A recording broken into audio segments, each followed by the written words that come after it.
Coup d'État, une prise de pouvoir soudaine, un bouleversement de l'ordre établi.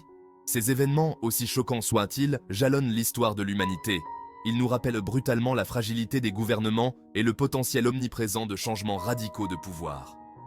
Nous associons souvent les coups d'État à la violence, au bruit des chars sur les pavés et aux déclarations anxieuses des présentateurs de journaux télévisés. Mais l'impact réel de ces événements s'étend bien au-delà du chaos immédiat. Les répercussions d'un coup d'État peuvent remodeler des nations entières, laissant derrière elles un héritage d'incertitude, d'instabilité et souvent de profondes souffrances. Comprendre ces événements, c'est saisir la nature même du pouvoir, son attrait et son potentiel de création et de destruction. Les coups d'État peuvent prendre de nombreuses formes, chacune avec ses propres motivations et conséquences. Certains éclatent du bas vers le haut, alimentés par le mécontentement populaire et le désir ardent de changement. Ces soulèvements populaires, souvent spontanés et non organisés, tirent leur force de la volonté collective du peuple. En revanche, les coups d'État militaires sont des prises de pouvoir calculées par les forces armées. Ils opèrent souvent sous un voile de silence stratégique, s'emparant rapidement du contrôle des institutions clés et des réseaux de communication. Qu'ils soient motivés par la ferveur des masses ou par les calculs froids d'une junte militaire, les coups d'État révèlent les nerfs à vif des dynamiques de pouvoir au sein d'une nation. Ils nous rappellent que l'équilibre entre l'ordre et le chaos peut basculer en un instant.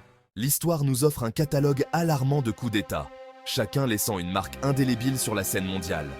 Le coup d'État iranien de 1953, orchestré par les États-Unis et le Royaume-Uni, a renversé le gouvernement démocratiquement élu de Mohammad Mossadegh, ouvrant la voie à des décennies de troubles politiques dans la région.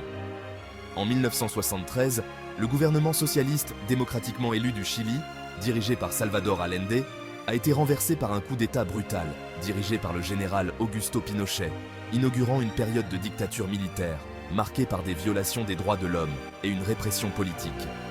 Ces exemples, bien que séparés par le temps et la géographie, soulignent l'impact mondial des coups d'État.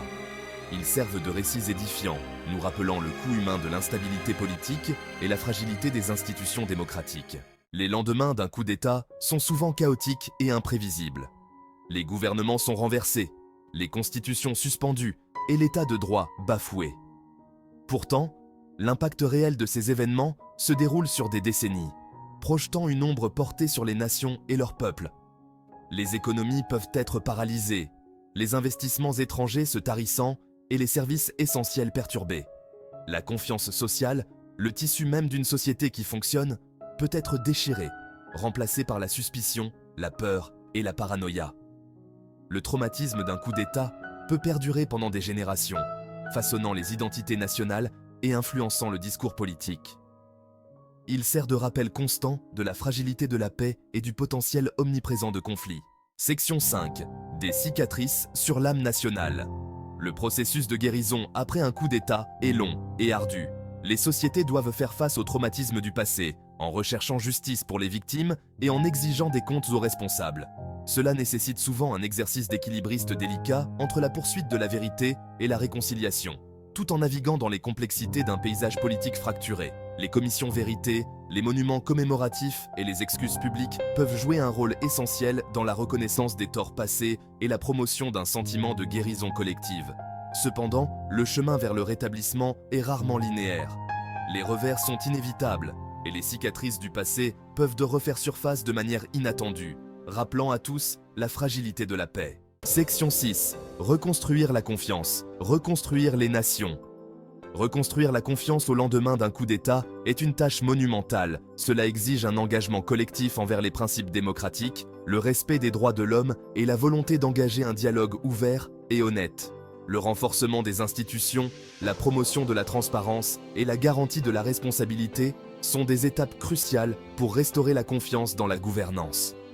Il est également nécessaire de s'attaquer aux causes profondes de l'instabilité, qu'il s'agisse des inégalités sociales, des disparités économiques ou des tensions ethniques. Ce processus de reconstruction ne consiste pas seulement à restaurer ce qui a été perdu, mais à créer quelque chose de plus fort, de plus résilient et de plus équitable.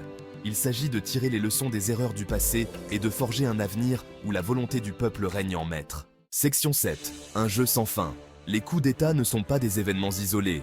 Ils sont les symptômes de fractures sociétales et politiques plus profondes. Ils exposent les lignes de faille au sein des nations, mettant en évidence la fragilité des structures de pouvoir et la vulnérabilité des institutions démocratiques. Comprendre les motivations qui sous-tendent les coups d'État, les facteurs qui contribuent à leur succès ou à leur échec, est essentiel pour se prémunir contre de futures occurrences. Cela exige de la vigilance, un attachement aux valeurs démocratiques et la volonté de s'attaquer aux causes profondes de l'instabilité. La lutte pour le pouvoir est un jeu sans fin qui se joue à travers les siècles et les continents. En étudiant ces moments de rupture, nous acquérons une meilleure compréhension des forces qui façonnent notre monde et de l'importance de préserver la flamme fragile de la démocratie. Section 8. Le prix du pouvoir. Les coups d'État, sous toutes leurs formes, nous rappellent brutalement la capacité humaine au bien comme au mal. Ils révèlent l'attrait enivrant du pouvoir et les conséquences dévastatrices de ses abus.